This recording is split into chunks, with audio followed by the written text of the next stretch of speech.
Enthusiasts love to ask each other what their top 10 rides are, and there isn't an awful lot else for us to discuss right now, so the subject's been coming up an awful lot. So I figured I'd throw together a top 10 of my own, so the next time the subject comes up, I can just slap down that link instead of belaboring over a top 10 that I can't post until the conversation has moved on. But a quick little disclaimer before I begin, I don't have footage of my own for all of these rides, and not only do I not want to get copy struck, but I'm also too lazy to request if anybody has some footage of theirs that I can use. So if I come to a ride that I don't have footage of, I'm just going to use some public domain footage instead. So let's jump right into it with my number 10, and that is Superman Ride of Steel at Six Flags America. Now this is one of those rides you're not going to quite understand if you've been to this park one time on a credit run and you rode this coaster one time so you can get your ass to King's Dominion ASAP. But Six Flags America is my home park, and when I get to the park, my preferred route usually involves first walking to the back of the park, being disappointed that Batwing is down, and then starting my day at Superman Ride of Steel. So I've gotten to ride this coaster a lot over the last 2 years, and let me tell you, in summer of last year, I started to gray out in that first helix when I never had before. Then I was lucky enough to get a ride in the front row just as a moderate rain started to come down as we're cresting the lift hill, and it was the most insane airtime I have ever had at that park. Now, anytime I'm at Six Flags America and it starts to drizzle, I gotta race back to Superman just in case I can get that perfect ride again. Moving on to number 9, we're at Great Bear at Hershey Park, and already you're kind of seeing my home park bias here, because this was my home park as a kid, one of the first major parks that I ever went to. And in my mind, Great Bear is the first, larger-than-life roller coaster that I ever experienced and rode that was larger than I understood roller coasters to be capable of being. Believe it or not, Wildcat and Great Bear were my number 1 and number 2 in that order for a long time, but especially with Wildcat taking the transition to Millennium Flyers, Great Bear has just held up so much better, especially with that extremely unique layout and support structure. At number 8, I have what I think is one of the most chronically underappreciated roller coasters in the world, which is Wild One at Six Flags America. Now, I actually think that if you were to look at roller coasters, like you were to look at, like baseball players, football players, and they had stats and accomplishments over a career, Wild One is probably the best, the most successful and accomplished roller coaster standing today. But that's for another video. This is just about how much I love it, and I absolutely love this roller coaster, especially this helix right here at the end where you can see it flexing like it just wants to fall over, but those cables snap taut and, keep the whole structure in place. It's wonderful.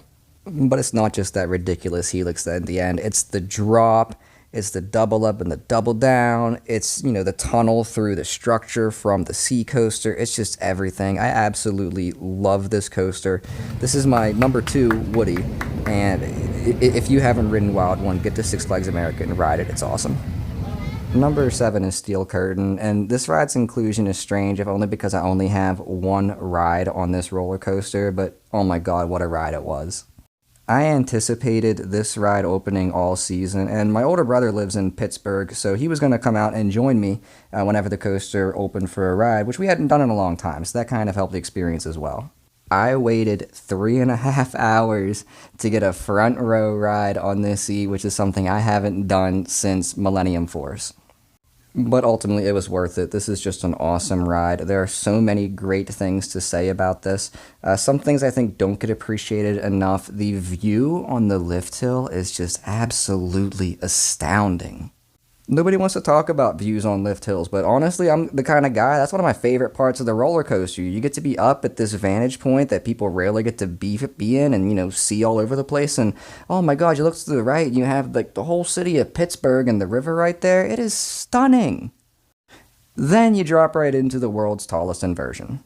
Number 6 is a toss-up between King Dakar and Top Thrill Dragster, both of which I have been lucky enough to ride. Now, these rides invariably end up somewhere in my top 10, but I feel guilty giving them 2 spots there, if only because I find them so similar and I like them for pretty much the same exact things.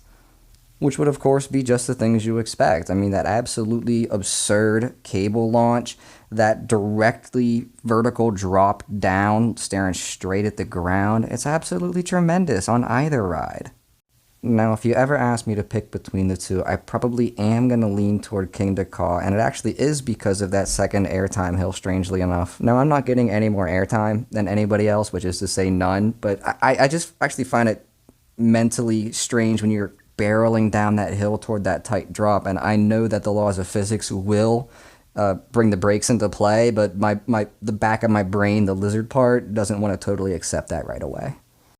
Number 5 is Twisted Timbers, and I imagine if I've had more experience with more RMCs instead of this just being my only one, it might actually knock it down in the rankings a little bit if it didn't seem so special, but when this is your only RMC, oh my word, it seems so special. Those 3 airtime hills to kick off this ride make El Toro feel like Hot Wheels. El Toro airtime is Hot Wheels airtime compared to Twisted Timbers. I got an amount of gap that is illegal in the Commonwealth of Virginia on this ride, and I'm still surprised I walked away to regale the tale to you today. The barrel roll drop is literally the kind of thing that I wished I could build in Roller Coaster Tycoon when I was a kid, because it seemed like such an extreme, awesome, cool thing that could never possibly ever happen, because who would do that? Well, RMC would do that, and God bless them for it. Thank you. Thank you, Mr. Schilke. Alright, and coming in at number 4, we have Copperhead Strike, which I had just the absolute privilege of riding on Media Day, thanks to the Reddit user Not a Normal Field Trip. Shout out, thank you again so much. And when the POVs for this ride first started coming out, every other enthusiast was like, it looks slow, oh my goodness, it's so slow, that launch is so slow. Let me tell you, you want this to run as slowly as possible. You want that to launch you just enough that you spend 5 minutes inverted in the top hat, and then finally comes across as park security shows up. I was on this coaster's 3rd ever dispatch, if I'm not mistaken. I got right back in line and immediately saw somebody lose their phone on the top hat. Within a single-digit number of public dispatches, so far as you would consider Media Day public, this ride was already claiming phones. By the end of the Media Day event, which is only about 2 hours, the JoJo roll was littered with passes and napkins and sunglasses and just everything these idiots didn't use the free lockers to store. I said that Wild One might be the best roller coaster in the world by statistics. Copperhead Strike, at least so far as of all the roller coasters that I've ridden, might be just most absolute best designed roller coaster that I've ever ridden. Just every single foot of track of this ride seems so delicately and perfectly placed, and in the end, the total experience is just sublime. I love this roller coaster and need to get back to Carowinds to ride it again. At number 3, we have Intimidator 305, which is a roller coaster I believe does one thing so phenomenally well. You would have to forgive a number of other mistakes, including the 15 minutes I spent trapped on the brake run last year. And for me, those problems aren't really the blacking out. I mean, I think it's kind of actually hype to black out. The problem would be the trim on that hill. But it feels like looking a gift horse in the mouth to have Intamin give us such a beautiful mistake that only enthusiasts should really have any interest in, and then complain because there's like a trim break on it. I rode Millennium Force opening year, so I've earned the right to just say it sucks. It's a bullshit ride, and I hate it.